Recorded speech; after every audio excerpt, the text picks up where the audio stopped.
بلى تلك آيات الكتاب الحكيم أكان للناس عجبا أن أوحينا إلى رجل منهم أن أنذر الناس وبشر الذين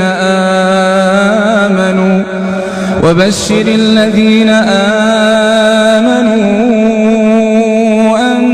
أن لهم قدم صدق عند ربهم قال الكافرون إن هذا لسحر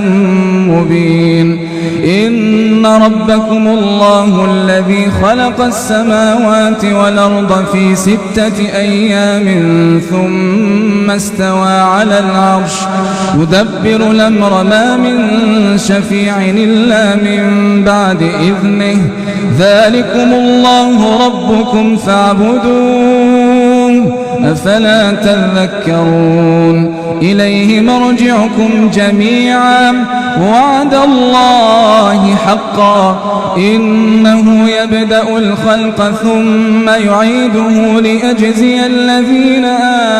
آمنوا وعملوا الصالحات بالقسط والذين كفروا لهم شراب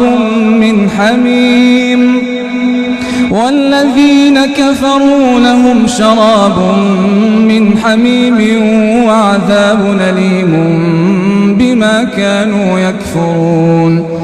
هو الذي جعل الشمس ضياء والقمر نورا وقدره منازل لتعلموا عدد السنين والحساب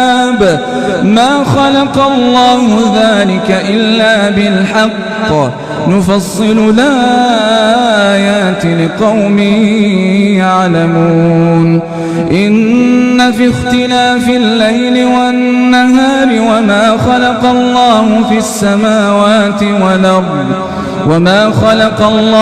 السماوات والأرض لآيات لقوم يتقون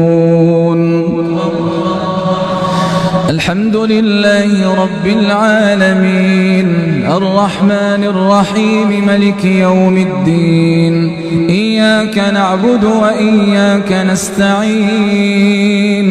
اهدنا الصراط المستقيم صراط الذين أنعمت عليهم غير المغضوب عليهم ولا الضالين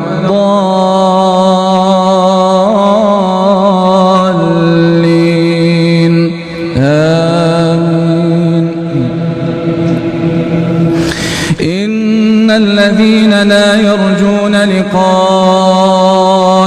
ورضوا بالحياة الدنيا واطمأنوا بها والذين هم عن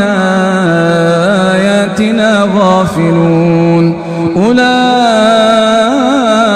مأواهم النار بما كانوا يكسبون إن الذين آمنوا وعملوا الصالحات يهديهم ربهم بإيمانهم تجري